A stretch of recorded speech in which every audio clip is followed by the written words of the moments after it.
Assalamualaikum warahmatullahi wabarakatuh. Innal hamdalillah wassalatu wassalamu ala Rasulillah wa ala alihi wa sahbihi wa man tabi'ahum bi ihsan ila yaumil qiyamah. Keluarga besar Masjid Dilatinas Al-Aqsa dan kepada seluruh penuntut ilmu, pada kajian keluarga kita setiap hari Kamis pekan pertama, semoga Allah senantiasa menuntun kita senantiasa untuk memantaskan diri kita mendapatkan ampunan. Tidak ada yang paling kita hajatkan di dalam kehidupan kita kecuali adalah bagaimana kita mendapatkan ampunan sebelum perjalanan pulang kita kembali kepada Allah. Maka sesungguhnya tidak ada pertolongan Allah yang paling besar yang Allah berikan kepada kita kecuali dua. Yang pertama, bagaimana kita mendapatkan rahmat, dan yang kedua adalah bagaimana kita mendapatkan ampunan atas seluruh dosa, atas seluruh kemaksiatan yang pernah kita lakukan di dalam kehidupan. Tidak ada orang yang mereka mendapatkan ampunan kecuali mereka kembalinya ke tempat yang terindah di kampung halamannya, yaitu adalah surga. Dan tidak ada orang yang tidak mendapatkan ampunan kecuali mereka mendapatkan nestapa ketika jalan pulang ke kampung halamannya, yaitu adalah neraka. Inilah yang menjadikan kita memantaskan diri setiap waktunya supaya kita senantiasa merasa berdosa, karena merasa berdosa itu perasaan yang paling mahal, yang menjadikan kita senantiasa berharap semoga Allah mengampuni kita dan menghapuskan setiap dosa dan kemaksiatan yang pernah kita lakukan di dalam perjalanan hidup. Kita tentunya tidak pernah tahu kapan kita mendapatkan ampunan. Ada orang di dalam 1 tahun itu dia meninggal dunia, 1 tahun sebelumnya dia mendapatkan ampunan di sisi Allah. Ada pula orang yang terkadang meninggalnya di waktu siang, pagi harinya dia telah diampuni oleh Allah. Ada salah satu kisah sahabat namanya Usairim bin Abdil Ashhal, bagaimana beliau diampuni oleh Allah di waktu pagi ketika beliau bersyahadat. Di waktu siangnya beliau berjuang dan beliau gugur di dalam perjuangan dan mendapatkan surga.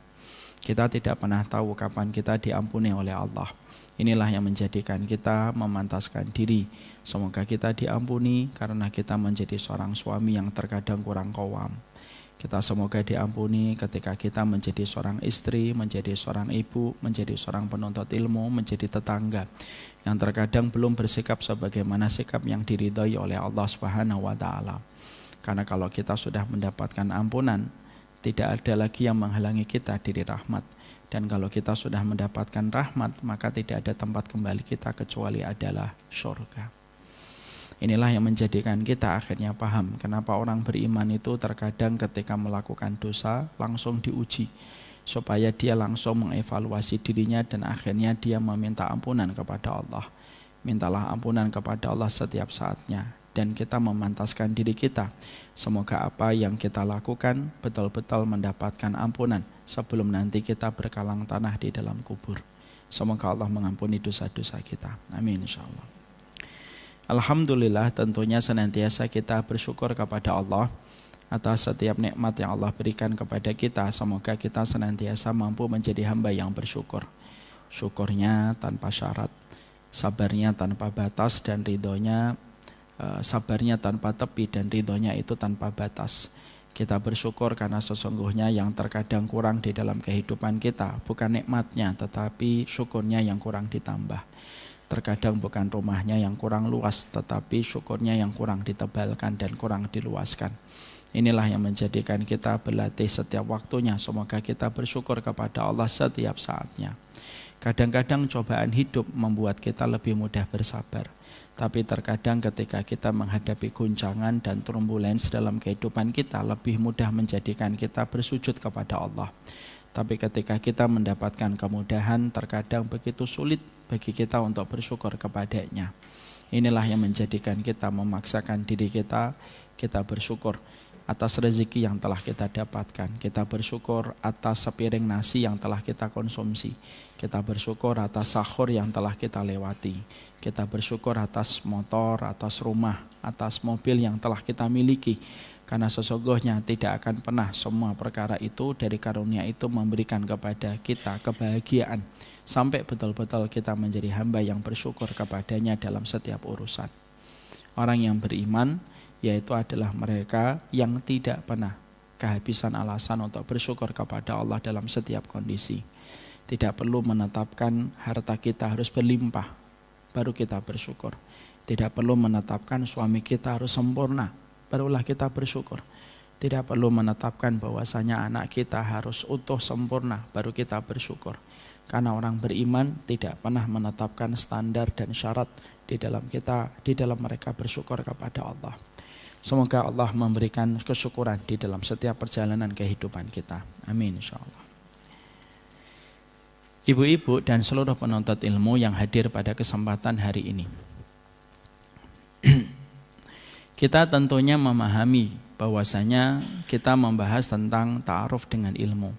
Ini merupakan kitab muqaddimah yang kita berikan sebelum nanti kita membahas tentang materi yang urut dan tersistematik. Kenapa kita harus berkenalan dulu dengan ilmu, bagaimana akhlaknya, bagaimana karakternya? Karena terkadang ilmu ketika kita tidak lewati di dalam muqaddimah yang benar menjadikan kita terkadang mendapatkan ilmunya kurang berkah. Banyak orang yang mendapatkan ilmu tetapi justru hasil yang dia dapatkan merusak kehidupan akhiratnya. Karena tidak dimulai dari proses muqaddimah yang benar. Kita kalau masak daging kambing tetapi proses penyembelihannya sudah tidak benar, biasanya memasaknya menjadi sangat sulit sekali. Dan kita akan kesulitan untuk menghilangkan bau perengusnya daging kambing itu kalau muqaddimahnya itu tidak benar. Ketika penyembelihannya tidak benar, maka biasanya kita sebagai koki dan sebagai ibu rumah tangga memasak dagingnya itu jadi sulit. Karena proses penyembelihannya sudah salah. Sama itu merupakan analogi sederhana. Karena kita adalah penuntut ilmu dan kita akan belajar banyak sekali ilmu dan rumpun-rumpun kebenaran. Di dalam perjalanan kehidupan kita, inilah yang menjadikan kita harus mengkaji muqaddimahnya itu yang benar. Bagaimana muqaddimah kita sebagai penuntut ilmu, bagaimana akhlak kita sebagai penuntut ilmu, bagaimana konsekuensi yang harus kita berikan ketika kita menjadi penuntut ilmu, supaya betul-betul kita tidak mendatangkan kerusakan pada kehidupan kita, disebabkan karena kita salah memberikan muqaddimah atas ilmu yang kita peroleh. Banyak kasus yang sudah kita sering temukan di dalam kehidupan kita ketika kita bertemu teman-teman kita di penuntut ilmu. Ada teman kita di antara penuntut ilmu, terkadang sikapnya tidak mencerminkan ilmunya. Terkadang karakternya tidak mencerminkan taklim yang dia ikuti. Dan sederet masalah yang sering kita temukan di antara para penuntut ilmu, tak terkecuali adalah seorang guru. Itu salah satunya karena muqaddimah yang dia pelajari dan dia kaji terhadap ilmu itu bermasalah. Inilah yang menjadikan kita harus paham. Kenapa kita mempelajari muqaddimah ilmu? Kenapa kita mempelajari buku ta'aruf dengan ilmu? Supaya ketika pembahasan ini selesai, kita tahu apa yang harus kita lakukan di dalam perjalanan kita ketika menyerap kebenaran, supaya setiap kebenaran itu menyampaikan kita kepada ridhanya Allah. Tidak semua orang yang nyari ilmu mereka sampai kepada ridhanya Allah. Bukankah orang Nasara juga mereka mencari ilmu, tetapi ilmu yang mereka peroleh, ilmu yang mereka dapatkan justru mendapatkan murkanya Allah. Kita mendapati Yahudi pun mereka mencari ilmunya Allah. Mereka mendatangi ilmunya Allah di dalam kitab-kitab yang Allah turunkan sebelum Al-Quran. Tapi justru mereka mendapatkan pula amarahnya dan murkanya Allah ketika perjalanan ilmu yang mereka tempuh menjadi perjalanan ilmu yang salah. Inilah yang kita khawatirkan. Karena yang kita khawatirkan bukan hanya ketika kita tidak berilmu di dalam perjalanan hidup kita, tapi yang pula kita khawatirkan adalah ketika ilmu tidak memberikan keberkahan di dalam perjalanan kita di hadapan Allah. Inilah yang menjadikan kita mempelajari ta'aruf dengan ilmu, apa yang kita harus mengerti, apa yang harus kita pelajari. Kalau pembahasan kitab ini nanti selesai, baru nanti kita melanjutkan pembahasan tentang hasanah dunia wanita, sebagaimana yang diajarkan Allah dan Rasulnya. Sekarang mari kita buka pada halaman 70 berapa itu? 9. Bagi yang membawa buku silahkan membuka halaman ke-79. Bagi yang tidak membawa buku, semoga diampuni dosa-dosanya oleh Allah. Kan saya mendoakan baik. Ya, bagi yang tidak membawa buku semoga masuk surga. Diampuni oleh Allah itu syarat masuk surga. Kemarin kita telah mempelajari bahwasanya di antara akhlak yang kita berikan ketika kita berada di antara taman-taman ilmu, ibu berguru kepada siapapun gurunya, siapapun ustadznya, maka kita harus memiliki sebuah komitmen yang kuat, memberikan respek kepada setiap perbedaan-perbedaan yang kita jumpai dan kita dapati di antara para ulama ketika mereka menyampaikan satu masalah. Tentunya kita harus paham dunia fikih itu luas, yang sempit itu adalah hati kita. Sehingga kita tidak boleh membenturkan satu pendapat kepada pendapat dan memaksakan pendapat yang kita pilih dari seorang ulama. Lalu kita paksakan frekuensinya harus sama dengan setiap orang. Inilah yang disebut dengan sikap fanatik buta. Dan fanatik buta itu menjadikan kita gampang merendahkan, gampang melecehkan, dan gampang untuk menodai kehormatan orang lain hanya karena dia memilih pendapat yang mungkin tidak sama dengan pendapat yang kita pilih. Padahal kehormatan seorang mukmin itu jauh lebih berat daripada kehormatan apapun. Bahkan kehormatan Ka'bah sekalipun tidak bisa mengalahkan kehormatan seorang mukmin ketika kita sudah menodainya dan ketika kita sudah melecehkannya. Rasulullah pernah tawaf, ketika Rasulullah tawaf, maka Rasulullah pada saat ketika beliau tawaf, maka Rasulullah tiba-tiba berhenti. Lalu Rasulullah mengucapkan sebuah kalimat dan kalimat itu memiliki makna yang sangat dalam untuk kita sebagai umatnya Nabi Muhammad. Apa kalimat yang diucapkan Nabi? Ya Ka'bah, inna hurmatal mu'min a'dham min hurmatika. Wahai Ka'bah, kehormatan seorang mukmin itu lebih mahal daripada kehormatan dirimu. Ini menegaskan kepada kita bahwasanya kehormatan seorang mukmin, batasan yang harus kita respek, batasan yang harus kita hormati, batasan yang tidak boleh kita hujat. Seorang mukmin satu orang itu lebih mulia daripada kehormatan satu Ka'bah. Kadang-kadang yang menjadikan kita mudah untuk melecehkan orang, mudah untuk menodai kehormatan orang, yaitu ketika kita tidak siap untuk memberikan komitmen kuat terhadap setiap perbedaan, kita melecehkan, kita menodai kehormatan orang itu tanpa kita sadari bahwasanya apa yang kita perbuat lebih buruk dari perbuatan zina yang dilakukan antara laki-laki dan perempuan yang bukan mahram. Makanya kita diingatkan dengan hadis Nabi SAW. Nabi SAW mengatakan sesungguhnya riba itu memiliki 73 pintu. Yang paling ringan dari dosanya riba yaitu ketika seorang laki-laki berzina dengan ibu kandungnya. Itu yang paling ringan. Dosa riba yang paling berat yaitu adalah ketika seseorang melabrak batasan kehormatan orang lain, melukai hatinya, menyakiti hatinya ketika kita merendahkannya, maka itu dosa riba yang paling buruk. Sehingga kalau kita ilustrasikan, kalau ada perempuan di pinggir jalan BSD, dia menerima pesanan ketika dia menjual dirinya, lalu diboking dengan seorang laki-laki. Terjadinya zina pada wanita itu lebih ringan daripada seseorang yang ada di taman ilmu, dia menghujat seseorang, dia mencela seseorang, padahal orang itu memiliki kehormatan di sisi Allah. Maka sesungguhnya perbuatan zinanya seorang wanita di pinggir jalan BSD jauh lebih ringan daripada perbuatan mereka yang ada di taman ilmu ketika kita sudah menodai kehormatan orang lain hanya karena kita tidak memahami komitmen untuk mengerti perbedaan para ulama. Ini bukan berarti nanti kita merendahkan zina loh ya. Jangan sampai ada orang yang zina. Kenapa zina mbak? Iya daripada menodai kehormatan orang, jangan. Maka itulah yang menjadikan saya sebagai pribadi yang sangat hati-hati kalau bicara tentang kehormatan orang. Kalau saya ditanya tentang seorang ustadz yang saya tidak tahu secara utuh 100%, maka saya berkata saya tidak tahu tentang beliau. Kalau ibu dan bapak melihat ada tanda-tanda kesolihan pada beliau, ada tanda keilmuan pada beliau, silahkan ambil ilmunya. Tapi kalau kita tidak melihat tanda-tanda itu, cukuplah kita memperlakukan dia sebagai sesama mukmin, walaupun kita tidak memperlakukan dia sebagai sumber ilmu yang kita ambil. Itu sikap yang terbaik. Makanya itulah yang menjadikan kita hari ini harus betul-betul memahami akhlaknya seorang mukmin, yaitu sangat terlihat ketika dia mendapati dan menjumpai perbedaan-perbedaan para ulama. Jangan gampang menodai kehormatan orang. Sekali lagi itu lebih berat daripada dosa riba. Sekarang mari kita menuju kepada poin yang ke-9.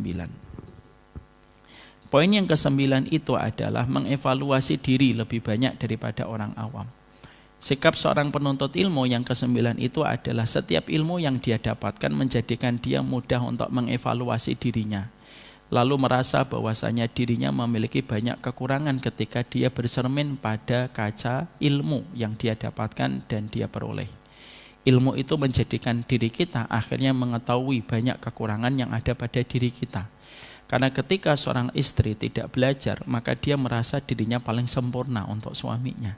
Tapi setelah nanti dia mempelajari satu persatu tentang haknya suami di dalam kehidupannya, barulah dia nanti akan merasa terlalu banyak kekurangan-kekurangan yang seharusnya saya kerjakan sebagai konsekuensi ketika saya menjadi seorang istri. Inilah sikap mengevaluasi, bahwasanya seorang penuntut ilmu senantiasa mengevaluasi dirinya setiap waktu, setiap saatnya, ketika dia telah memiliki bekal untuk bisa menjadi bahan evaluasi. Orang kalau tidak belajar, dia tidak bisa mengevaluasi karena dia tidak punya bahan untuk mengevaluasi dirinya. Makanya mereka akan terkena dosa yang berat ketika mereka nanti di hadapan Allah. Ibu, jangan kita menganggap orang yang tidak mau ngaji itu, maka mereka ringan di sisi Allah. Orang yang tidak mau ngaji itu nanti mendapatkan pertanyaan berat dari Allah. Sebagaimana yang Allah sampaikan di dalam surat As-Sajdah 22. Waman adlamu mimman dzukira bi ayati rabbih summa a'rada anha inna minal mujrimina muntakimun. Siapa orang yang lebih zalim daripada orang yang kami berikan peringatan kepadanya tetapi dia berpaling, dia tidak peduli, dia tidak acuh kepada peringatan yang kami berikan. Inna minal mujrimina muntakimun. Kepada orang semacam itu kami betul-betul akan memberikan azabnya yang pedih kepada mereka yang ketika hidup di dunia diberikan peringatan tetapi mereka tidak mau mempelajari peringatan itu. Orang yang bodoh itu tidak selamanya langsung mudah dimaafkan oleh Allah. Karena orang yang mereka sengaja tidak mau datang ke kajian, mereka nanti akan ditanya, kenapa kamu tidak datang kepada tempat-tempat yang mana tempat itu memberikan peringatan dan nasihat untuk dirimu. Dan sesungguhnya kebodohan itu merupakan salah satu di antara perkara yang paling banyak memasukkan seseorang ke dalam nerakanya Allah. Makanya ketika seseorang itu ada yang komentar sama ibu, kenapa sih kamu itu mbak ngaji terus, pusing saya ngeliatin. Maka jawablah teman-teman ibu semacam ini dengan jawaban yang sopan. Saya lebih pusing ngeliatin kamu ndak pernah ngaji. Karena apa? Karena sesungguhnya ketika kita sengaja untuk berpaling tidak mau mengkaji dalam kehidupan itu jauh lebih berat. Ustadz, daripada saya ngaji akhirnya saya tahu, dan kalau saya tahu saya harus mengamalkan, dan kalau saya tidak bisa mengamalkan saya dosa. Dosanya lebih ringan dibandingkan kamu sengaja tidak tahu hanya karena supaya tidak perlu mengamalkan. Ada kan orang di antara masyarakat kita, saya pernah kenal karakter seseorang laki-laki yang dia berkata kepada saya, dulunya saya Ustadz kalau ada buku yang dibeli istri saya, tidak mau saya buka. Saya lihat dikit aja dari jauh. Kenapa? Karena kalau saya pada saat itu mengambil kesimpulan, kalau saya membaca, nanti saya tahu. Kalau saya tahu, akhirnya saya harus mengamalkan. Lebih baik saya tidak tahu supaya tidak mengamalkan. Nah itu lebih berat. Dan ibu tahu yang namanya a'rada yang Allah sebutkan di dalam surat As-Sajdah 22. As-Sajdah 22 Allah menggunakan kata a'rada. A'rada itu berpaling. Berpaling itu apa? Berpaling itu begini dalam realita kehidupan sebagai analogi. Saya datang ke rumahnya ibu, lalu ibu memberikan tawaran kepada saya. Ustadz, minumnya apa? Ada es teh, ada es jeruk, ada es alpukat. Saya tidak memilih di antara tiga itu. Saya tetap cuek aja. Ibu mengulang kembali, Ustadz mau minum apa? Es teh, es jeruk, atau es alpukat? Saya tetap diam. Saya nggak menjawab. Ngomong lagi. Yang ketiga kalinya ibu memberikan lagi tawaran. Ustadz mau minum apa? Es teh, es jeruk, atau alpukat? Saya tetap diam. Itu namanya a'rada. Yang Allah tadi sampaikan di dalam surat As-Sajdah 22. Jadi orang yang mereka itu a'rada bukan orang yang mengatakan saya tidak mau ngaji, enggak. Tapi orang yang a'rada itu orang yang mereka tahu ada tempat kajian, ada tempat ilmu, ada tempat kajian, ada taman surga. Tapi mereka tidak pernah tergerak hatinya dan tidak pernah mengayunkan langkah kakinya untuk datang ke kajian. Itu namanya a'rada. Itulah yang dikatakan oleh Allah, kami akan betul-betul menyiksa mereka ketika mereka dulu tidak peduli tentang peringatan Allah. Makanya ada orang nanti ketika dibangkitkan dari kubur, orang yang dibangkitkan dari kubur itu beda-beda Ibu. Ada orang yang nanti dibangkitkan dari kubur ketika malaikat Israfil meniupkan sangkakala, maka sesungguhnya dia dalam kondisi tersenyum, bahagia, tenang, memandang arah ke depan dan memandang arah surganya. Siapa orang yang mereka dibangkitkan dalam kondisi tenang, tersenyum, memandang arah ke depan surganya? Orang yang mereka mati syahid dalam kondisi ikhlas, tidak ada yang membuat dia berjuang kecuali karena Allah. Darahnya masih netes dan tetesannya seakan-akan baru luka sekitar 1 menit yang lalu. Ada orang yang nanti dibangkitkan dalam kondisi bertalbiyah. Labbaik Allahumma labbaik, labbaik la syarika laka labbaik. Siapa ini? Orang yang meninggal dunia ketika dalam proses umrah dan haji dan belum sempat tahallul. Maka nanti ketika dibangkitkan, maka dia langsung bertalbiyah. Makanya orang yang meninggal ketika haji dan meninggal ketika umrah, ketika sebelum sempat untuk tahallul, ketika dikafani tidak boleh ditutup kepalanya. Karena nanti orang ini langsung ketika dibangkitkan oleh malaikat Israfil dengan tiupan sangkakala yang kedua, dia langsung bertalbiyah. Ada yang dibangkitkan langsung naik onta, kata Rasulullah, yang ontanya merupakan onta yang paling indah, yang kamu tidak pernah menjumpai onta sepandai, sebagus itu dalam kehidupan di dunia. Untuk siapa ini? Untuk para nabi, untuk para rasul dan para wali-walinya Allah. Mereka naik onta dan kaki mereka tidak pernah menginjakkan kaki di padang mahsyar. Ada nanti yang dibangkitkan dalam kondisi miring-miring kepalanya. Ini biasanya laki-laki. Tentunya ibu-ibu pasti sudah paham. Untuk siapa? Untuk laki-laki yang berpoligami ketika mereka tidak adil. Langsung ibu-ibu berkata, ini dalilnya. Nanti kalau ibu menyampaikan dalil ini, nanti suaminya akan menjawab, insya Allah saya adil. Tidak usah. Maka ada pula yang nanti dibangkitkan dalam kondisi dia mengeluarkan bau nanah. Siapa ini? Orang yang mereka ketika pernah ditinggalkan orang yang mereka cintai, mereka meratap dan mereka menggugat takdir Allah ketika orang yang mereka cintai lebih dulu mendahului mereka ke alam barzah.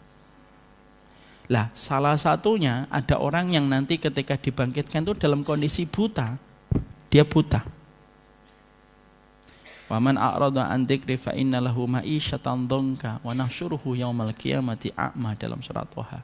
Orang yang mereka berpaling, tidak pernah mau nyari ilmu, tidak pernah peduli dengan taman surga, tidak pernah peduli dengan kitab, tidak pernah peduli dengan perkataan para ulama, tidak pernah peduli dengan apa yang disampaikan Nabi. Standar mereka standar TikTok terus. Maka sesungguhnya nanti ketika mereka dibangkitkan, mereka dalam kondisi buta. Lalu ketika dibangkitkan dalam kondisi buta, mereka berkata, lima hasyartani a'ma wa qad kuntu basira. Mereka nanti bertanya kepada Allah dalam kondisi buta, ketika mereka terpressure, penyesalan mereka berlapis-lapis, tingkat depresi mereka sampai kepada puncaknya, Bu. Karena depresi manusia ketika nanti di akhirat itu puncak. Depresi di dunia masih bisa tidur. Frustasi di dunia masih bisa makan soto. Tapi depresi dan frustasi di akhirat, kata Imam Ibnu Katsir, tidak ada makan, tidak ada minum, tidak ada having fun, tidak ada tidur. Dan itulah depresi tingkat berat. Maka pada saat ketika mereka berada pada frustasi dan depresi yang berat semacam itu, mereka bertanya, kenapa engkau kumpulkan kami dalam kondisi buta, padahal ini merupakan saat yang paling menegangkan untuk kami, ya Allah? Dijawab sama Allah di dalam surat Thaha. Atatka ayatuna fanasitaha wa kadzalikal yauma tunsa. Bukankah dulu ilmu diturunkan kepada kalian, ilmu itu supaya kalian pelajari, supaya kalian paham, supaya kalian mengerti, supaya kehidupan kalian sesuai dengan kehendakku dan keinginanku. Fanasitaha. Kamu pura-pura cuek, kamu pura-pura lupa, kamu pura-pura tidak peduli dan tidak pernah memberikan prioritas terhadap ilmu akhirat yang aku turunkan. Ditutup closingnya dengan sebuah dialog oleh Allah. Wa kadzalikal yauma tunsa. Sebagaimana kalian melupakan peringatan yang aku turunkan pada kalian pada konteks kehidupan di dunia, sekarang kalian aku lupakan di dalam pengadilanku. Nah, itulah ditinggalkan buta itu. Jadi ketidakpedulian terhadap ilmu itu berkonsekuensi besar pada kehidupan akhirat seseorang. Sebagaimana ketika kita tidak mau sekolah, itu berkonsekuensi besar pada kehidupan kita nanti ketika dewasa. Apa yang ibu temukan kalau ada anak kecil 10 tahun tidak mau sekolah dan tidak mau belajar?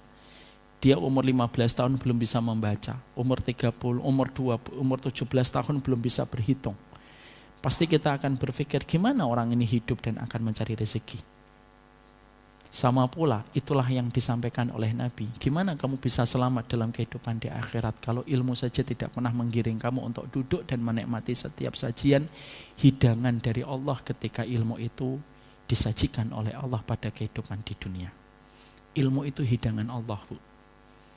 Makanya sesungguhnya kita ngaji itu bukan anjuran. Kita ngaji itu bukan himbauan. Kita ngaji itu sebuah kewajiban dari sebuah konsekuensi ketika kita bersyahadat kepada Allah.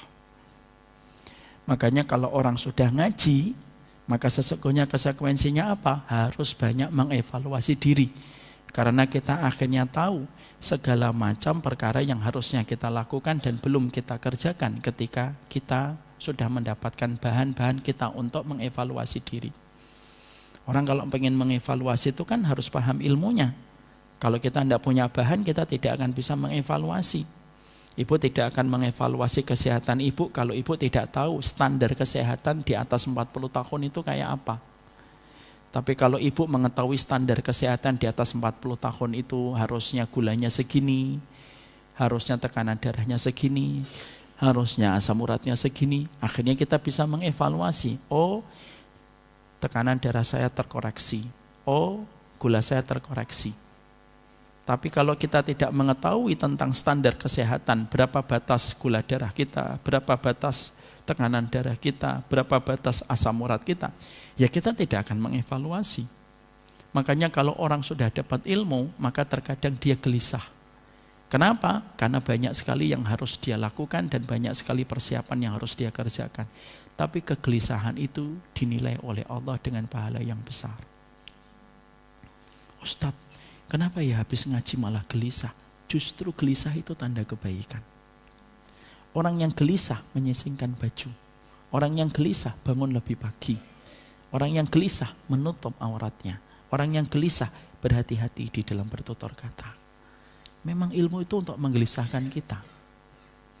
Seorang laki-laki ketika dia belajar, dia gelisah. Ketika gelisah, dia melihat istrinya, dia melihat anaknya, dia melihat perjalanan rumah tangganya mau dibawa kemana. Karena ilmu itu akan membuat kita mengevaluasi dalam banyak hal. Makanya kalau ilmu kita dapatkan, maka yang harus kita lakukan adalah semakin melihat titik lemahnya diri kita. Dan apa perkara yang belum kita maksimalkan di dalam kehidupan kita. Supaya kita memohon kepada Allah pertolongan, memberikan kepada kita kekuatan untuk mengoptimalkan ikhtiar kita untuk bisa melaksanakan apa yang kita pelajari di taman-taman surga. Tapi kalau kita tidak pernah nyari ilmu, kita tidak akan punya bahan evaluasi untuk mengkoreksi diri kita. Ibu maaf, ibu kalau tidak ngaji, ibu kalau melihat tikus di dalam rumah, ibu akan melihatnya biasa dan itu tanda pintu rumah kita berlubang. Ada tikus. Oh berarti coba mbak, cek mbak pintu rumahnya, jangan-jangan ada lubangnya. Nanti beli lem gajah. Dianggapnya itu selesai. Ya atau tidak? Ya, saya tahulah pikiran ibu-ibu. Karena hampir sama kita dulu. Tapi kalau kita ngaji nanti kita akan tahu bahwasanya hadirnya tikus di dalam rumah tangga kita dan di dalam rumah kita itu bukan hanya sekedar karena lubang pintu dapur kita berlubang. Tapi itu merupakan salah satu tanda berarti di rumah itu ada kemaksiatan sampai Allah hadirkan makhluk pengerat yang merusak barang-barang yang kita miliki. Membuat kita gelisah atau tidak? Gelisah. Gara-gara ngelihat tikus. Coba kalau ibu tidak ngaji. Saya kalau tidak ngaji, ngelihat tikus, ya sudah pikiran saya lem gajah. Selesai. Dan saya anggap itu biasa. Tapi kalau kita ngaji dan kita mendapati bahwasanya ada seorang ulama bernama Fudail bin Iyad yang mengatakan, aku ketika mempelajari ilmu, aku semakin tahu tidak ada yang terjadi pada kehidupanku kecuali akibat dari dosaku. Saya ulang kembali. Aku setelah mempelajari ilmu, aku tahu tidak ada yang terjadi pada kehidupanku kecuali akibat dari dosaku. Maka ketika aku melihat ada tikus yang masuk ke dalam rumahku, maka aku melihat dosa-dosaku di dalam 1 tahun terakhir, apa yang aku lakukan sampai makhluk pengerat itu hadir di dalam rumahku. Itu namanya evaluasi, Ibu. Akhirnya ketika kita mengevaluasi, disitulah nilai keberkahan di dalam kehidupan kita. Karena kita menuju kepada upgrading value nilai kita di hadapan Allah. Tapi kalau kita tidak punya ilmu, ya standar kita kehidupannya.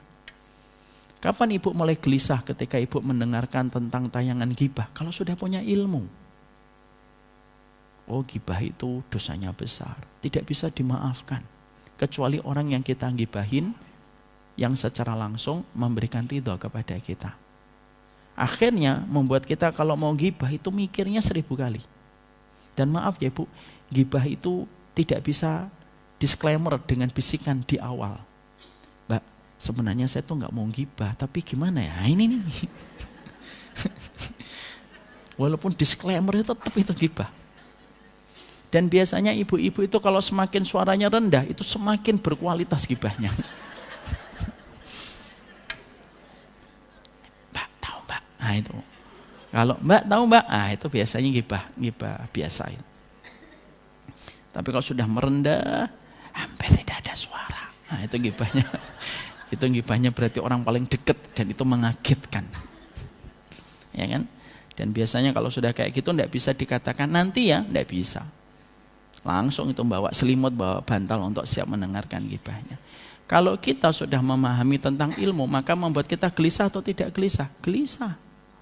Karena sesungguhnya semua yang terjadi pada ilmu, kalau ilmu itu berkah di dalam perjalanan kehidupan kita, membuat kita semakin gelisah. Memikirkan tentang perjalanan hidup kita, membayangkan tentang lembaran demi lembaran yang pernah kita lewati di dalam kehidupan ketika pertemuan kita dengan Allah semakin dekat. Itulah evaluasinya. Sehingga kita semakin memperbaiki diri, semakin mengupgrading diri, semakin memantaskan diri kita di hadapan Allah. Setelah kita belajar, setiap peringatan yang Allah turunkan di dalam kehidupan kita. Itulah kenapa Allah paling benci sama orang yang tidak penuh belajar peringatan dari Allah. Siapa karakter laki-laki dan perempuan yang paling dibenci oleh Allah? Yang melakukan zina, Ustaz, betul. Tapi bukan hanya itu. Tapi termasuk salah satu karakter orang yang paling dibenci oleh Allah, dikatakan oleh Nabi, abghadur rijali indallahi alimun bidunya jahilun anil akhirah. Orang yang paling dibenci Allah di bawah kolong langit itu apa? Orang yang ngerti tentang dunia, bodoh terhadap peringatan-peringatan akhirat yang Allah berikan. Makanya mengevaluasi itu yang akhirnya menjadikan dia senantiasa memahami. Oh, apa yang terjadi pada hidupnya itu tidak pernah terjadi kecuali karena akibat setiap perbuatan yang dia lakukan dan dia kerjakan. Orang kalau semakin mengevaluasi tidak gampang menyalahkan orang lain. Dan ketika orang sudah gampang mengevaluasi dirinya, maka sesungguhnya dia banyak mengevaluasi dirinya dibandingkan mengarahkan telunjuknya yang diarahkan kepada orang lain. Dan akhirnya akan terjadi banyak perubahan di dalam perjalanan hidup. Orang ketika semakin belajar dia tahu, oh ternyata tangan saya itu aurat. Saya harus menutupinya. Oh ternyata leher saya ini aurat, maka saya harus mengcovernya. Oh ternyata betis saya ini adalah aurat, saya harus melindunginya. Dan itu didapatkan setelah kita itu mendapatkan ilmu. Oh kita mendapatkan ilmu, kita paham. Oh ternyata apa yang kita simpan di dalam hati bisa turun kepada anak. Oh berarti saya tidak mau menyimpan dendam, supaya dendam ini tidak turun kepada anak kita. Semuanya itu yang menjadikan akhirnya setiap perjalanan penuntut ilmu di dalam kehidupan mereka ketika menyerap ilmu akan mengevaluasi banyak di dalam perjalanan hidup. Dan itu tanda keberkahan. Kita tidak mungkin mengevaluasi kecuali ada bahannya. Dan bahan itu dihamparkan oleh Allah di dalam kitabullah dan sunnah untuk mengevaluasi diri kita. Makanya paling gampang yaitu ketika kita berbicara dan bermuamalah dengan orang yang paham ilmu, karena dia pandai untuk mengevaluasi dirinya. Paling mudah mendidik anak yang mereka menjadi penuntut ilmu. Kalau mereka sudah betul-betul mendapatkan ilmunya, baik, maka mengevaluasinya. Sehingga tidak ada perkara yang menimpa kepadanya kecuali itu merupakan audit atas dosa dan kemaksiatan yang dia kerjakan. Itu audit dia.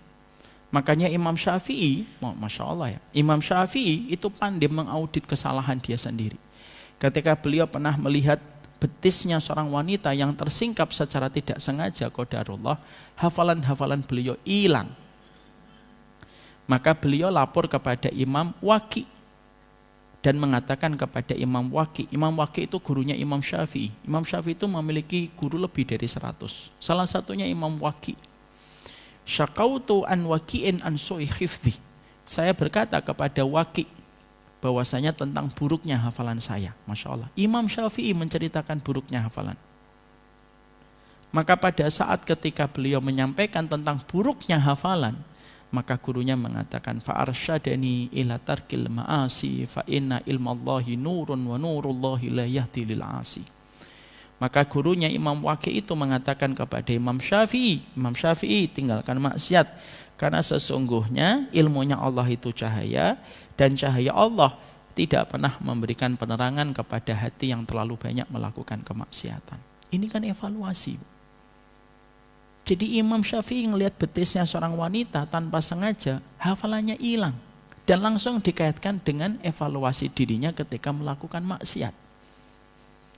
Ini merupakan proses-proses evaluasi yang akan terjadi ketika seseorang itu mengerti tentang ilmunya. Sehingga laki-laki ketika mereka terus belajar, mereka terus mengkaji, mereka akan gampang untuk diingatkan. Walaupun mungkin dia melakukan kesalahan dan kemaksiatan, bagaimanapun dia tetap laki-laki yang melakukan kemaksiatan, yang melakukan dosa gitu. Tapi ketika dia melakukan dosa dan kemaksiatan, dia cepat kembali kepada Allah. Bukan orang yang tidak pernah melakukan kesalahan, kata Imam Nawawi. Tapi orang yang salih itu adalah orang yang ketika dia melakukan kesalahan, dia cepat kembali kepada Allah. Dan apa perkara yang paling mudah untuk menuntun orang kembali kepada Allah? Yaitu dengan ilmu. Dan ilmu akan menjadi tali kendali bagi kehidupan orang yang beriman. Inilah yang menjadikan kita akhirnya memahami betul. Setiap penuntut ilmu senantiasa mencela dirinya.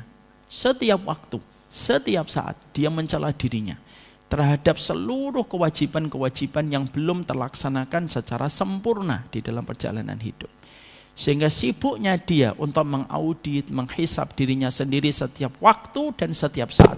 Itulah yang menjadikan dia mendapatkan posisi dan kemuliaan di sisi Allah. Ketika kita memahami ilmunya. Ya, saya tuh pernah kagum, Bu. Ada pertanyaan, ini admin saya juga tahu.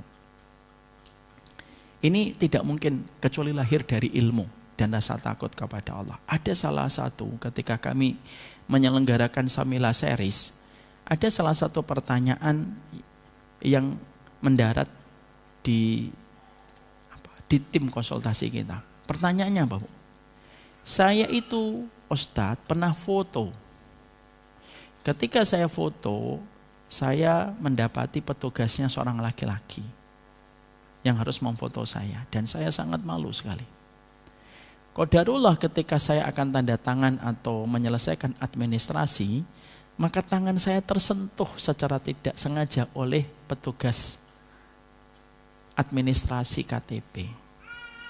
Dan semenjak kejadian itu saya itu ketakutan sama Allah. Gimana kulit saya ini ketika tersentuh sama laki-laki yang bukan mahram. Pertanyaan itu membuat admin saya itu sangat terkejut. Dan pertanyaan itu disampaikan ke saya. Dan ketika saya membaca pertanyaan itu, Masya Allah ya.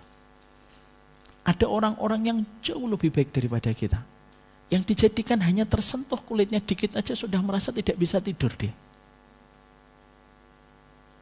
Saya nggak tahu nama orang ini karena beliau memberikan no-name namanya. Tapi dari apa yang ditujukan oleh beliau, disitulah kita mendapati tentang satu pelajaran yang luar biasa. Ilmu itu selalu menjadikan kita merasa gelisah tentang semua yang kita pernah lewati dalam hidup. Walaupun kegelisahan itu tetap memberikan kepada kita ketenangan. Tapi dia tetap akan terus merasa banyak kekurangannya dia di dalam kehidupannya ketika menjadi hambanya Allah. Sehingga sikap yang paling dekat kalau orang itu sudah selalu gelisah ketika mengevaluasi, ketika mengaudit di dalam hidupnya, maka yang terjadi dia akan memperbanyak istighfar setiap waktunya ketika merasa banyak kewajiban yang belum terlaksanakan secara maksimal.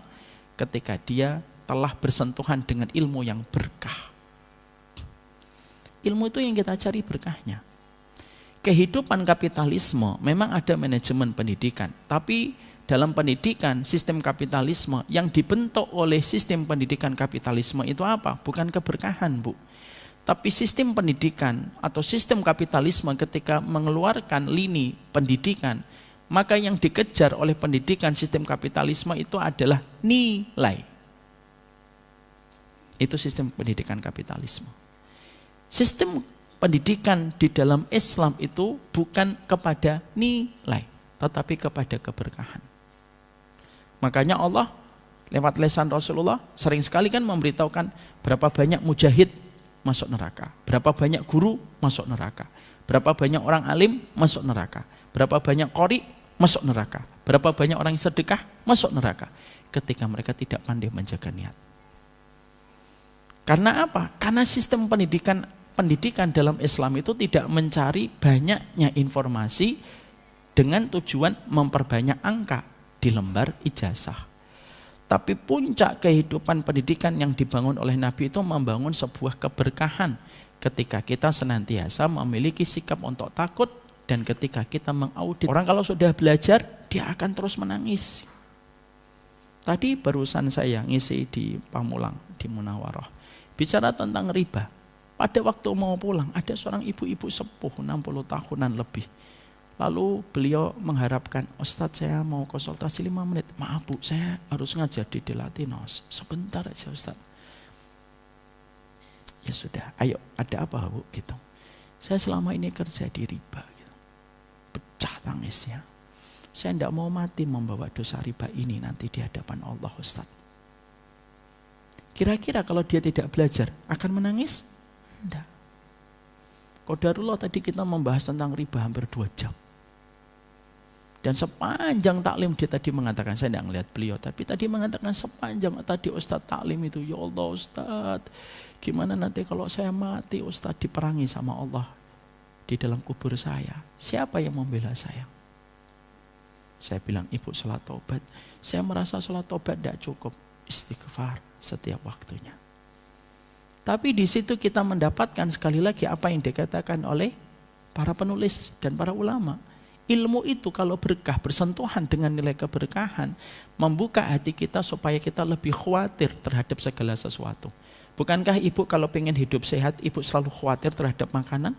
Saya tuh kalau lagi hidup sehat, kalau sekarang lagi enggak sekarang. Mau makan santan aja mikir 1000 kali. Mau makan gorengan aja sekali itu, Masya Allah, mikir. Manfaatnya untuk apa gitu, manfaatnya untuk apa. Karena PT saya, personal trainer saya. Do you know personal trainer? Yes. Karena PT saya ini murid keluarganya istri saya. Itu ngomong, Ustadz jangan makan gorengan. Gorengan itu tidak bisa dicerna oleh tubuh sampai 2 tahun.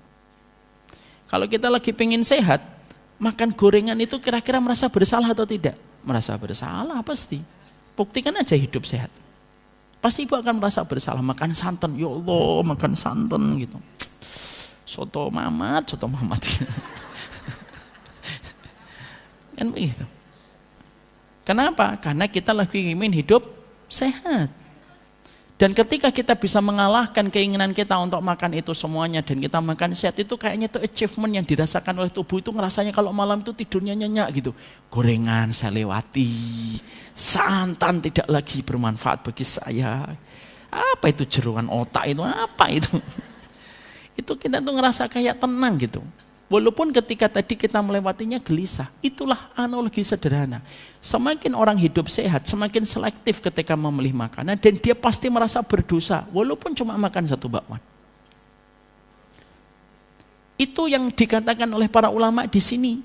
Kalau kamu semakin berilmu, semakin menetapkan bahwasanya goals kita dalam kehidupan itu mendapatkan rumah kita di surga, maka semakin kita khawatir terhadap segala sesuatu yang bisa menghalangi kita untuk mendapatkan rumah kita di kehidupan surga. Lalu kita mengaudit terus setiap waktunya. Sehingga apa? Akhirnya dia mengaudit dirinya di hadapan suami. Lalu akhirnya apa? Lahir satu sikap, dia tidak akan tidur kecuali meminta izin atau meminta ridho dari suaminya sebelum memejamkan mata. Saya tuh pernah kagum, ada seorang guru perempuan itu menuliskan sebuah kisah. Ciri khasnya wanita solihah itu bukan hanya dilihat bagaimana cara dia menutup aurat. Ciri khasnya wanita solihah tidak hanya dilihat ketika dia memperpanjang sholat tahajudnya. Ciri khasnya wanita solihah itu adalah tidaklah dia tega dan tidaklah dia nyaman menutup matanya ketika dalam tidur panjangnya ketika habis isya, kecuali memastikan bahwasanya dirinya telah mendapatkan ridho dari sang suami yang ada di sebelahnya. Kenapa? Karena itulah pintu tengahnya surga dia menuju kepada Allah. Berat atau tidak berat? Berat. Lebih milih mana? Minta maaf sama sholat tahajud 2 jam. Pasti ibu memilih sholat tahajud 2 jam.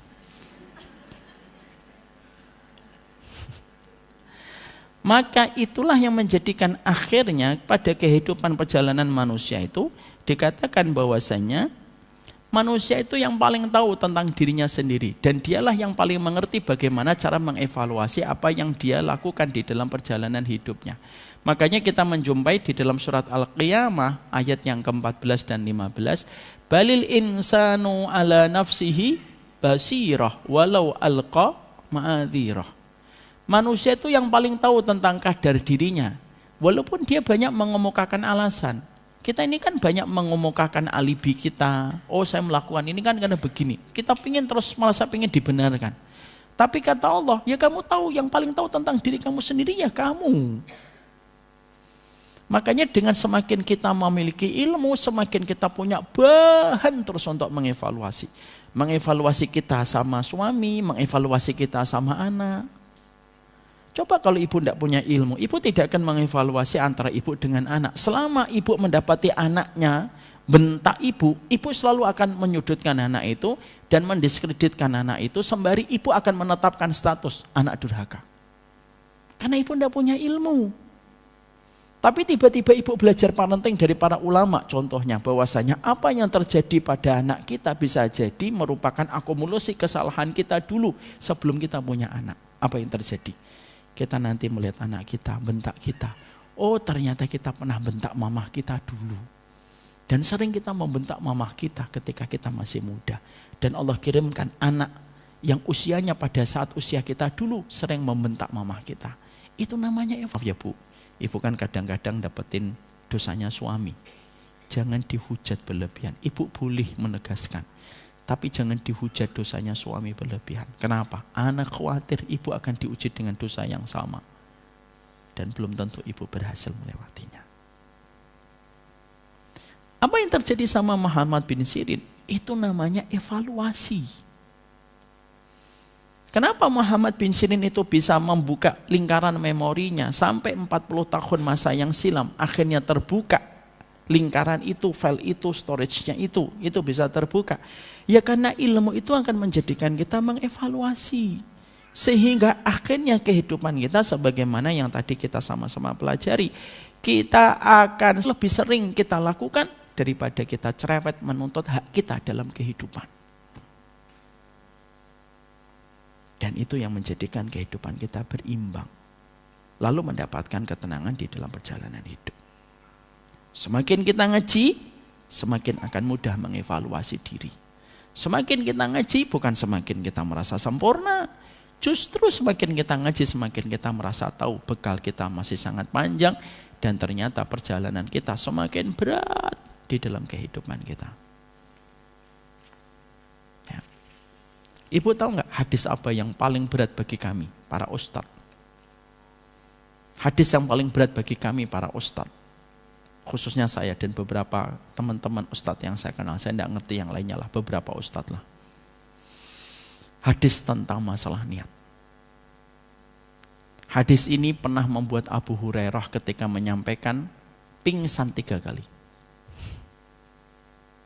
Jadi Abu Hurairah itu pernah ditanya sama seorang tabi'in, ceritakanlah kepada kami hadis yang paling penting yang pernah engkau dengarkan wahai Abu Hurairah. Lalu Abu Hurairah itu mempersiapkan dirinya.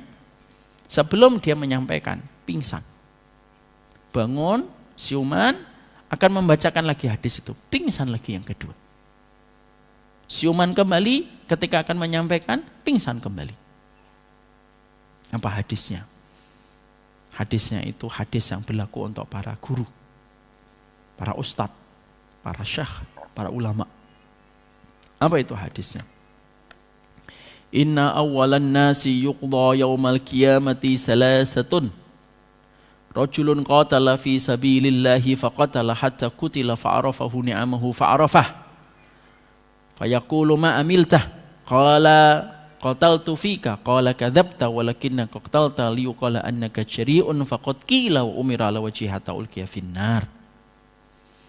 Kata Rasulullah sallallahu alaihi wasallam, nanti manusia ketika dikumpulkan di padang mahsyar, semuanya harap-harap cemas untuk disidang oleh Allah. Dan ada 3 orang yang dipanggil pertama kali oleh Allah dan diputuskan masuk neraka oleh Allah. Sebelum pezina, sebelum peminum khamr, sebelum pembunuh, sebelum orang zalim. Ada 3 orang. Siapa yang dipanggil oleh Allah pertama kali? Mujahid dipanggil oleh malaikat. Mujahid! Datang mujahid. Ini kedudukanmu di surga yang harus kamu dapatkan ketika kamu berjuang membela kalimatku. Lalu Allah nanya, ibu, kaedahnya hisab sederhana. Kalau orang masuk surga, hisabnya ringan dan tidak pernah ditanya oleh Allah. Dibuka catatannya, set, lalu Allah mengatakan lanjutkan. Ciri khasnya kalau ada orang dihisab, kalau dia penduduk neraka, dihisabnya teliti setiap lembaran. Dan setiap lembaran nanti didebat oleh Allah. Kalau ada manusia, kata Nabi, faman nuqisa fil hisab faqad udziba. Siapapun nanti kalau dihisab oleh Allah, diberdirikan dalam pengadilan Allah, ditanya oleh Allah, jawaban yang dia berikan didebat oleh Allah, berarti pasti orang itu disiksa.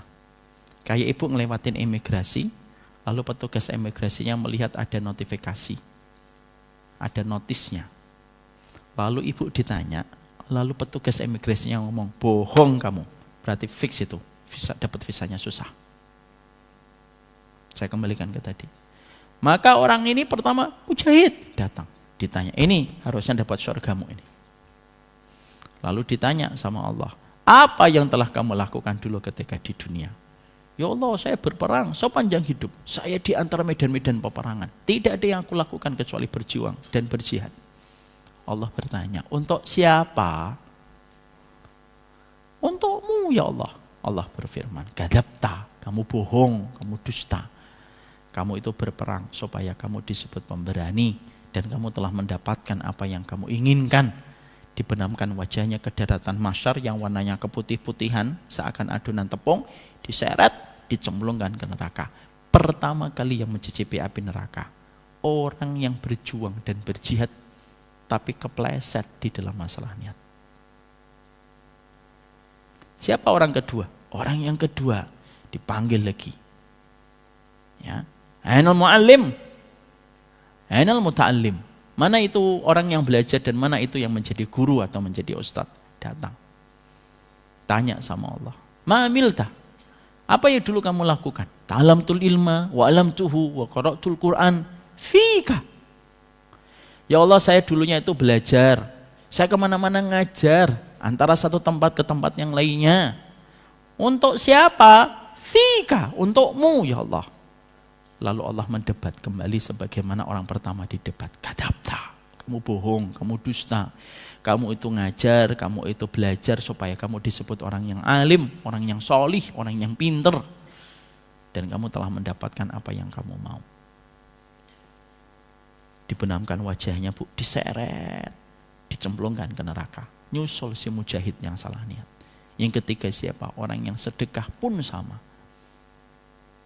Bukankah hadis itu kalau kita pelajari membuat kita terevaluasi setiap waktunya? Makanya saya sering berkata, ngajar itu yang paling susah, jaga niat.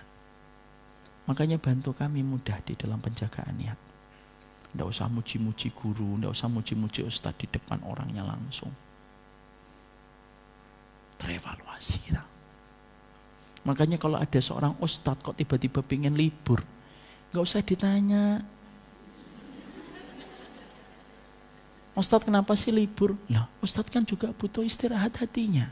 Mungkin dia sedang berkecamuk di dalam hatinya. Berat, Bu. Dan itu membuat kita mengevaluasi setiap waktunya. Setiap kita mendapatkan ilmu akan membuat kita evaluasi. Setiap kita mendapatkan ilmu kita membuat evaluasi kan? Coba, Ibu ketika membaca surat Al-A'raf 58. Gak usah dibuka, saya bacain aja. Wal baladut thayyibu yakhruju nabatuhu bi'idni rabbih. Walladzi khabusa la yakhruju illa nakida. Allah menyampaikan di dalam surat Al-A'raf 58. Tanah yang subur akan mengeluarkan tanaman-tanaman yang baik lagi bermanfaat. Tapi tanah yang tidak subur mengeluarkan tanaman-tanaman yang merana. Ibu tahu nggak Allah sedang bicara tentang apa itu? Tentang tanah, Ustadz. Salah. Itu bukan tentang tanah, karena ini bukan tentang IPB. Tapi Allah dengan sifat lembutnya ketika Allah menyampaikan dalam surat Al-A'raf 58, Allah sedang bicara tentang wanita. Wanita itu diserupakan oleh Allah sebagaimana tanah. Saking lembutnya Allah. Perumpamaan perempuan itu sebagaimana tanah. Kalau dia subur, tanaman-tanamannya itu nanti subur, kuat. Membuahkan buah yang manis dan memberi manfaat kepada banyak orang. Tapi kalau perempuan itu sebagaimana tanah yang tidak subur, jarang dapat siraman air, susah dikasih nasihat, maunya menang sendiri, mengedepankan perasaan, terus-terusan. Kalau tanahnya ini tidak subur, maka tanaman-tanamannya itu akan merana. Tanah itu adalah ibu dan saya sebagai seorang laki-laki ketika menjadi pasangan. Tanaman itu anak-anak kita, Bu.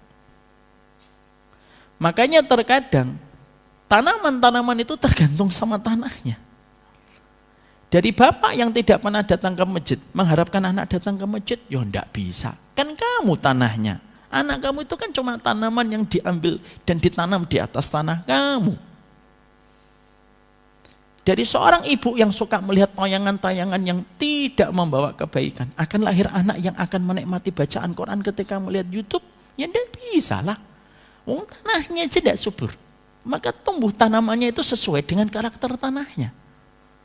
Bukankah kita kalau membaca ini langsung terkoreksi, Bu? Jadi ilmu itu menampar-nampar kita. Ilmu itu membuat kita sadar. Banyak sekali kekurangan kita. Makanya orang kalau sudah ngaji, kok masih sibuk ngomongin orang. Fix dan confirm. Pas ngaji, pasti scrolling itu. Karena apa? Karena tidak menjadikan dia memahami itu. Makanya akhirnya ilmu itu membuat kita mengevaluasi. Ketika ada sesuatu yang salah pada suami, dia tidak melihat itu kesalahan suami. Oh, mungkin ada kekurangan saya.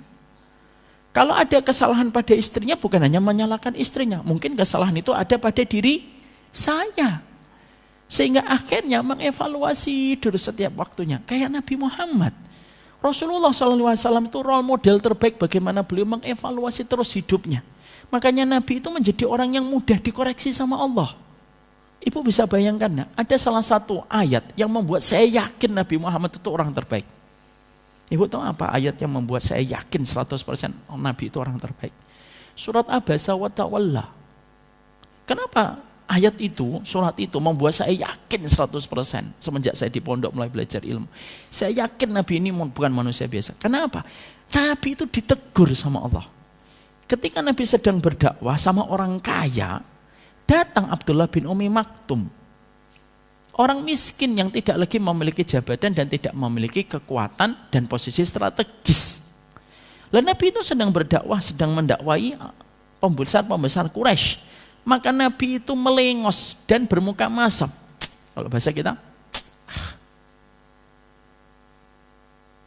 Lalu beliau memikirkan bagaimana kontribusi yang akan dihasilkan sama pembesar-pembesar Quraisy ini kalau masuk Islam. Lalu ditegur sama Allah. Ketika ditegur sama Allah, diturunkan dalam satu surat. Suratnya dibaca oleh umatnya Nabi Muhammad sampai hari kiamat. Lah surat itu tidak disembunyikan oleh Nabi. Padahal surat itu surat teguran untuk Nabi. Abasa wa tawalla. Kenapa Muhammad kamu bermuka masa Muhammad? Lagi kamu itu memalingkan wajahmu. Dan Nabi jujur tidak menyembunyikan ayat itu. Karena orang kalau sudah mengevaluasi gampang dikoreksi. Tapi kalau orang jarang mengevaluasi susah dikoreksi. Apa kehidupan rumah tangga yang biasanya akhirnya menyebabkan perpecahan dan pertikaian tidak ada ujungnya? Susah dikoreksi. Banyak perempuan yang mengatakan, saya ingin suami saya itu qawam. Tapi dianya tidak pernah taat sama suami. Gimana akan terjadi qawam? Hidup kita pada perjalanan kehidupan ini akan indah ketika kita senantiasa memahami tentang evaluasi dan koreksi diri. Makanya itulah yang menjadikan seseorang itu mendapatkan keberkahan. Kalau ilmumu berkah, maka kamu akan mudah untuk mengkoreksi, mengaudit diri kamu sendiri. Dan semakin kita mengaudit diri kita, semakin tahu kita kebocoran demi kebocoran yang ada pada diri kita. Ya. Makanya maaf, perusahaan yang bagus itu perusahaan yang sering mengaudit supaya mencegah kebocoran-kebocoran anggaran dan dana. Sehingga tahu dia bocornya itu di mana. Sama diri kita. Mengaudit diri kita itu merupakan bagian dari keberkahan ilmu yang kita peroleh dan kita dapatkan. Itu yang ke-9. Yang ke-10. Apa itu di antara keberkahan ilmu dalam sikap kita ketika kita mendapatkan ilmu? Yang ke-10, para ulama mengatakan mereka akan melazimi sunnah sekecil apapun. Mereka akan terus melakukan dan mengamalkan setiap perkara-perkara yang bisa menjadikan mereka dipantaskan menjadi umatnya Nabi Muhammad SAW. Jadi orang kalau mereka menjadi penuntut ilmu, mereka tidak pernah meremehkan sebuah sunnah di dalam perjalanan hidup mereka. Sunnah itu apa sih Ustadz? Sunnah itu apakah kelompok? Apakah golongan? Bukan. Sunnah itu bukan kelompok, sunnah itu bukan pula golongan. Sunnah itu komitmen diri kita sebagai umatnya Nabi Muhammad untuk mengamalkan apapun yang dicontohkan oleh Nabi Muhammad. Itulah yang dinamakan sunnah. Sunnah itu bukan berarti kalau kamu radionya ini berarti sunnah. Kalau ustadznya ini berarti kamu sunnah. Kalau gurunya bukan ini berarti kamu bukan sunnah. Bukan. Sunnah itu bukan kelompok dan sunnah itu bukan golongan. Sunnah itu komitmen diri kita untuk mencontohkan apa yang diperlihatkan oleh Nabi di dalam kehidupan kita dengan mengamalkan apapun yang datang dari baginda Nabi SAW. Makanya kalau seseorang sudah menjadi penuntut ilmu, standar mereka tentunya standar sesuai dengan sunnah, dan mereka melakukan segala sesuatu sesuai dengan standar yang dilakukan oleh standarnya Nabi Muhammad SAW. Ketika orang meragukan anak yang menghafalkan Quran, kita yakin anak kita menghafalkan Quran, itu namanya sunnah. Ketika orang lain beli segala sesuatu harus pakai riba, tapi ibu berkata, saya tidak mau pakai riba, saya pakai tabungan saya. Orang mau komentari, lu pakai tabungan, inflasinya gede mbak, setiap tahunnya 3%. Kamu kalau nabung yang tidak akan beli itu rumah itu di Delatinos. Lalu kita berkata, enggak kok, insya Allah kalau rumah itu milik saya pasti akan datang dengan cara yang Allah atur. Itu namanya sunnah. Ketika kita di dalam kehidupan, ya, dalam kehidupan kita, ketika kita menutup aurat pada saat mungkin masih muda, banyak sekali opportunity dan kesempatan yang kita bisa raih tanpa kita menutup aurat. Lalu kita tetap menutup aurat dan orang-orang berkata kepada kita, mbak, kenapa sih harus ditutup aurat? Kan opportunity-nya menjadi lebih sedikit. Nggak apa-apa. Itu namanya komitmen pada sunnah. Karena apa? Karena Nabi itu dilahirkan, dihidupkan oleh Allah pada kehidupan kita untuk menjadi imam dan teladan di dalam perjalanan hidup kita. Jangan mati-matian membela sekulerisme, karena pemikiran itu tidak akan pernah membela kita. Jangan mati-matian membela kapitalisme, pluralisme, karena mereka tidak ada wujudnya. Tetapi perhatikanlah, belalah apa yang dicontohkan oleh Nabi, Karena pada dasarnya Nabi itulah yang akan memberikan contoh terbaik di dalam kehidupan kita dan memberikan pembelaan kepada kehidupan kita. Ibu, saya ambilkan contoh nyata ya. Ini contoh yang pernah saya jumpai saja bersama dengan mendiang ibu saya. Dulu saya tinggal di Pamulang. Sebelum saya tidak tahu mengapa tiba-tiba pindah ke Bekasi. Saya ketika masih tinggal di Pamulang, ada satu kejadian. Saat itu saya tinggal sama ibu, sama bapak, sama kedua kakak saya, satu rumah di Villa Dagu. Saya pulang kajian, kedua kakak saya kan cerebral palsy kan, kayak anak kecil. Kakak saya laki-laki itu muntah-muntah, Bu. Muntah-muntah. Saya tanya sama bapak, ini muntah kenapa, Pak? Tidak tahu, Nak. Tadi habis makan muntah. Lah, makan apa, Pak? Makan ayam taliwang. Karena depan komplek itu ada orang yang jual ayam taliwang. Tapi yang makan taliwang siapa, Pak? Bapak makan taliwang, ibu makan. Ibu juga ngomong, iya saya juga makan, tuh Risma juga makan. Risma itu kakak saya cerebral palsy juga, yang perempuan. Kalau saya muntah-muntah gitu. Karena saya tidak bisa ngajak ngomong beliau, kan saya tidak bisa mendiagnosa gitu. Pokoknya muntah aja, muntahnya di mana-mana. Lalu saat itu saya mengatakan sama bapak, ayo Pak, kita bawa ke klinik depan komplek, ada klinik 24 jam. Yuk naik motor. Bapak saya di belakang megangin kakak saya naik motor. Dicek gitu, katanya sih nggak apa-apa, ini mungkin keracunan atau ada bakteri pada ayamnya. Sudah diminumin, dikasih obat, pulang masih muntah. Habis minum obat tuh muntah. Jam menunjukkan pukul 11 malam. Sabtu malam. Ahad subuh saya ada kajian. Sampai jam 11 malam saya masih muntah, saya udah mulai khawatir. Lalu saya bilang ke bapak, nanti kalau jam 12 juga belum berhenti mual-mualnya, muntahnya, kita bawa ke rumah sakit ya Pak, gitu. Ya gitu. Saya duduk, pas lagi duduk Bu, saya membaca deretan kitab yang saya miliki di ruang tamu. Ada satu kitab Mawsu'atul Adab Al-Islamiyah Al-Muratabah Ala Hurufil Hijaiyah, ensiklopedi sunnah dan adab Nabi di dalam kehidupan. Saya langsung ingat, oh ya Allah, kan di antara sunnahnya kita, kalau ada yang sakit itu apa? Kalau ada yang sakit kita berwudu. Kalau ada yang sakit kita sebagai orang yang menjenguknya atau orang yang merawatnya itu berwudu. Dan disunahkan memercikkan air wudunya kepada orang yang sakit. Hadisnya dalam riwayat Jabir bin Abdullah. Jabir bin Abdullah itu pernah sakit, dijenguk oleh Nabi Muhammad bersama Abu Bakar. Nabi Muhammad wudu, Jabir wudu. Maka air wudunya dicipratkan oleh Rasulullah ke tubuhnya Jabir dan diusapkan ke Jabir. Makanya ibu nanti kalau jenguk orang sakit, wudu. Cipratkan atau diusapkan cipratan air wudunya. Oh, sudah zuhur ya? Ya sudah kalau kayak gitu.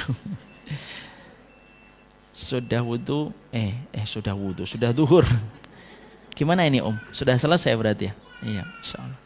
Ya kita tutup kalau kayak gitu. Saksikan kisah kelanjutannya bulan depan. Barakallahu fikum. Semoga Allah memberkahi kita. Saya kira tadi masih 12:45 atau 50. Semoga Allah memberkahi apa yang kita pelajari. Berarti kita masih di nomor berapa? Nomor 10. Nanti diingatkan lagi nomor 10 kita ulang kembali. Wassallallahu ala nabiyina Muhammad walhamdulillahirabbil alamin. Subhanakallahumma wa bihamdika asyhadu alla ilaha illa anta astaghfiruka wa atubu ilaik. Assalamualaikum warahmatullahi wabarakatuh.